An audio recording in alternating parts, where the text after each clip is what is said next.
INBSVT 2022, Polynésie septembre, des insectes destructeurs de forêt. C'est parti! Certaines espèces se nourrissent de la sève qui circule dans les arbres. Les sèves circulent grâce à un système de transport, les vaisseaux conducteurs du xylème et du phloème. On a un premier document qui nous montre la coupe transversale d'un tronc d'arbre, et le document 2 qui nous montre l'expérience historique de T.G. Masson et E.J. Maskell. En 1928, deux chercheurs ôtent la partie superficielle de jeunes troncs sur l'ensemble de leur circonférence. Les deux chercheurs ont montré que la sève était transportée des feuilles vers les racines.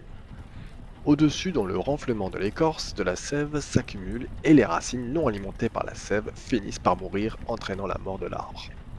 Et entre le début de l'expérience et la fin de l'expérience, il y a un renflement signalant l'accumulation de liquide. On nous montre qu'il y a du xylème et qu'on a supprimé une partie. Question 1 pour 3 points. D'après les documents 1 et 2, les parties qui ont été enlevées lors de l'expérience sont proposition 1, seulement l'écorce, proposition 2, l'écorce, le phloème et le cambium, proposition 3, l'écorce, le phloème, le cambium et le xylème. On copie ta bonne proposition. Ce sera la proposition 2, l'écorce, le phloème et le cambium, puisqu'on voit sur le document 2 qu'il reste du xylème. Question 2, à partir du document 2, expliquer comment les deux chercheurs ont pu montrer qu'il existe un transport de la sève des feuilles vers les racines. Alors le document 2 nous montre qu'au début de l'expérience, la forme du tronc ne change pas, mais en fin d'expérience, il y a un renflement signalant l'accumulation de liquide. On peut en déduire qu'un liquide reste bloqué en haut de la partie supprimée. De plus, les racines ne sont plus alimentées par la sève et meurent. Donc il y a bien un transport de sève des feuilles vers les racines.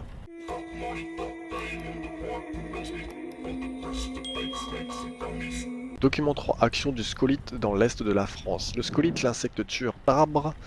Avec le réchauffement climatique, les scolytes de petits insectes friands d'épicéas se multiplient et dévorent les forêts de l'est de la France. Dans les forêts du Grand Est, une marée d'épicéas rougeâtres remplace les résineux verts et sains. Ces arbres sont déjà morts, dévorés par de petits insectes, les scolytes. Ces coléoptères de 2 mm creusent des galeries sous l'écorce des épicéas. Résultat, les arbres attaqués meurent en masse. Question 3 pour 6 points. À partir du document 2 et 3, expliquez la mort des arbres sous l'action des scolytes. Le document 2 nous montre si on retire le phloème, l'arbre meurt. Or, le document 3 nous explique que les scolytes creusent des galeries sous l'écorce. On peut en déduire que le scolyte perturbe le réseau de phloème en creusant dedans.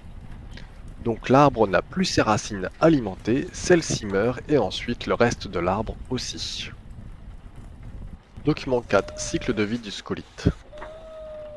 Les scolytes adultes passent l'hiver en état de torpeur. La torpeur, c'est la diminution de l'activité. À partir d'avril, quelques journées à plus de 20 degrés suffisent pour que les scolytes s'envolent afin de coloniser de nouveaux épicéas. Le mâle perce l'écorce et crée une petite cavité. Il y attire alors les femelles. Une fois fécondées, chaque femelle creuse à nouveau le phloème et y dépose des œufs. Les œufs éclosent et des larves, à leur tour, vont creuser des galeries dans lesquelles elles se développeront, puis deviendront des adultes capables de se reproduire. Certains adultes peuvent pondre plusieurs fois par an, si les températures restent élevées. On aligne la photo d'un scolyte adulte, qui est seul capable de se reproduire, et on a la larve. Et ensuite on a un document 5 qui nous montre le taux de fécondité du scolyte en fonction de la température. On a quelques températures et la fécondité, c'est-à-dire le nombre d'œufs par femelle. Question 4. Pour 10 points, énorme question. Les scientifiques affirment que le réchauffement climatique a un impact sur les forêts. À partir des documents 3, 4, 5, justifier cette affirmation, des valeurs chiffrées sont attendues. Le document 4 nous montre que lors de températures froides, les scolytes sont inactifs. Mais il suffit que les températures dépassent les 20 degrés pour les réactiver. Les arbres qui accueillent les scolytes sont fragilisés par les mâles, puis les femelles qui pondent dans le phloème, et enfin les larves continuent de creuser dans les vaisseaux de l'arbre. Le document 5 nous présente un tableau qui donne le nombre d'œufs pondus par femelle en fonction de la température. À 12 degrés, elle pond 4,1 œufs, et cela augmente fortement pour atteindre 23,6 œufs à 30 degrés, soit environ 5 fois plus. Comme l'indique le document 3, les insectes friands d'épicéas se multiplient et dévorent les forêts.